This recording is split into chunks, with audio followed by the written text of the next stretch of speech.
komponen dalam kepemimpinan ya. 3 ini menjadi poin ya. Ada bawahan sama atasan.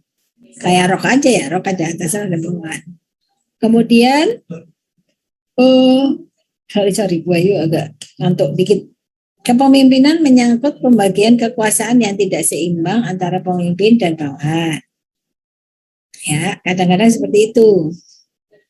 Pemimpin harus dapat memberikan pengaruh kepada bawahannya sehingga mereka akan mengikuti dan melaksanakan tugas dari pimpinan. Jadi ada bawahan sama atasan, ada bos sama pegawai, kemudian ada kekuasaan, ya kan, antara pemimpin dan itu kan ada ketidakseimbangan, ya, terhadap pembagian kekuasaan. Terus pemimpin harus dapat memberikan pengaruh kepada bawahannya, mengikuti melaksanakan tugas dari pimpinan. Ya. Jadi kepemimpinan itu merupakan kemampuan mempengaruhi dan memotivasi. Okay. Nah, gaya dari kepemimpinan itu ada berbagai macam, yaitu gaya kepemimpinan klasik. Klasik. Gaya kepemimpinan klasik terdiri dari ya otoriter. Ya. Pemimpin memusatkan kekuasaan dan pengambilan keputusan bisnis pada diri pemimpin itu sendiri. Pemimpin memiliki tanggung jawab dan wewenang penuh terhadap jalannya organisasi.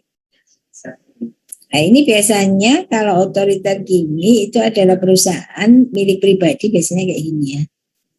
Ya otoriter karena merasa memiliki kan. Kalau nanti salah berarti bangkrut, dia yang merasakan gitu. Jadi gaya kepemimpinan otoriter. Kemudian gaya kepemimpinan demokratis. Pemimpin mendelegasikan wewenang secara luas dan pemusatan keputusan selalu dirunding dengan bawahan sehingga pemimpin dan bawahan bekerja sama dalam satu tim. Nah, tadi gaya memotivasi tadi ada kan yang kayak gini? Dalam satu tim, itu gaya kepemimpinan demokratis. Ya. Gaya kepemimpinan bebas. Ya, pemimpin berpartisipasi secara minimum. Sedangkan bawahan memiliki keleluasaan dalam menentukan sendiri tujuan dan cara yang akan dicapai dalam mencapai tujuan yang telah ditetapkan. Jadi modelnya gini, ada yang otoriter, ada yang demokratis, dirembuk kemudian dijalankan, ada yang bebas. Bebas itu maknanya gini, kita harus misalnya gini. Nanti kita kumpulkan jam 7 misalnya. Ya. Jam 7 kita harus sudah selesai. Nah, terserah mau dengan gaya apa kamu mengerjakan terserah, tapi yang penting jam 7 selesai. Ya, jadi dia memberikan keleluasaan untuk si karyawan untuk menentukan sendiri cara dan tujuannya untuk apa, yang penting jam itu selesai gitu. Ya, itu gaya kepemimpinan bebas ya. Jadi ada otoriter, ada demokratis, ada bebas. Ya, demokratis bisa dalam satu tim ya. Kemudian ini gaya kepemimpinan bebas ini biasanya bosnya itu bosi sekali, maksudnya itu nggak mau susah payah, dia serahkan semuanya ke bawahnya, yang tahu yang penting beres. Gitu. Oke, nah teori kepemimpinan itu ada beberapa.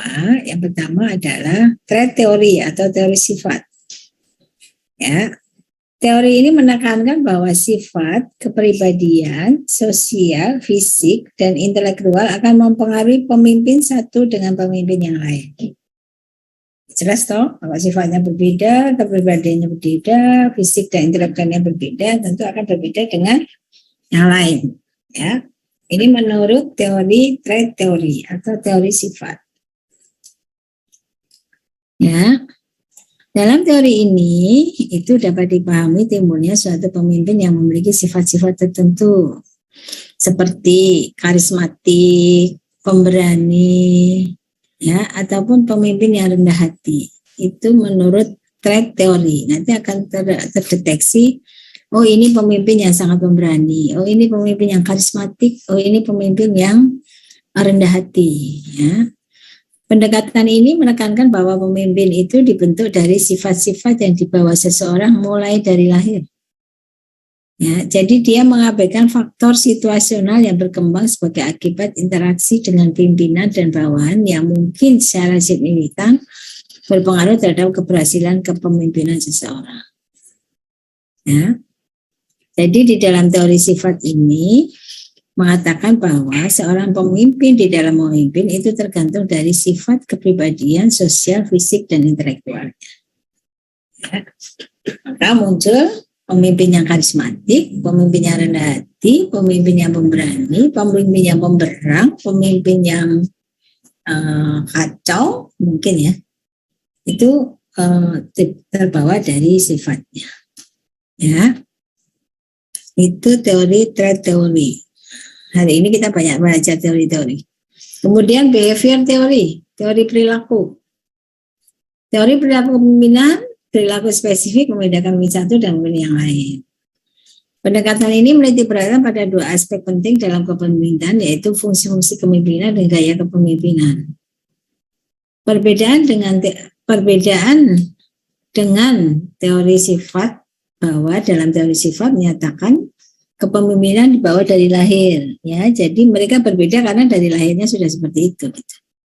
Maka berdasarkan pendekatan perilaku, kepemimpinan dapat dibentuk dengan adanya latihan perilaku yang berhubungan dengan sifat kepemimpinan. Jadi ini adalah latihannya kalau ini. Behavior atau teori perilaku bukan dari lahir, tapi dari latihan. Ya.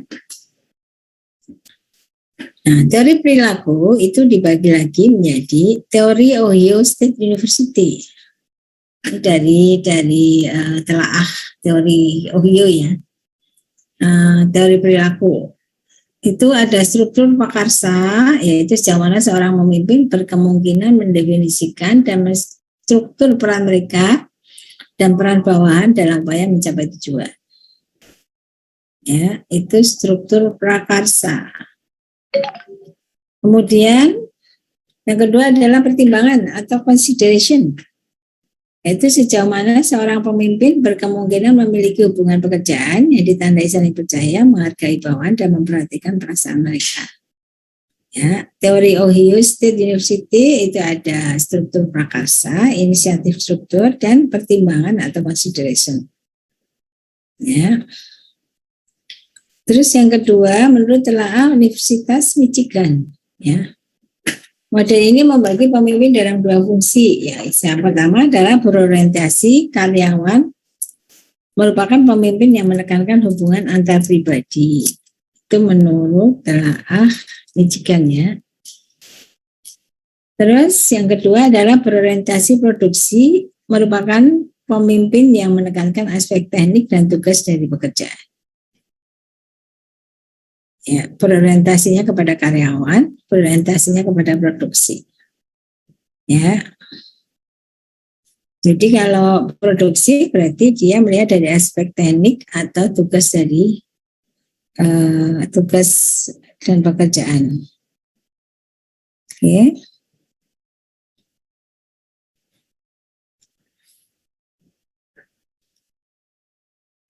Ini kisi-kisi ya. Suatu matrik, tunggu.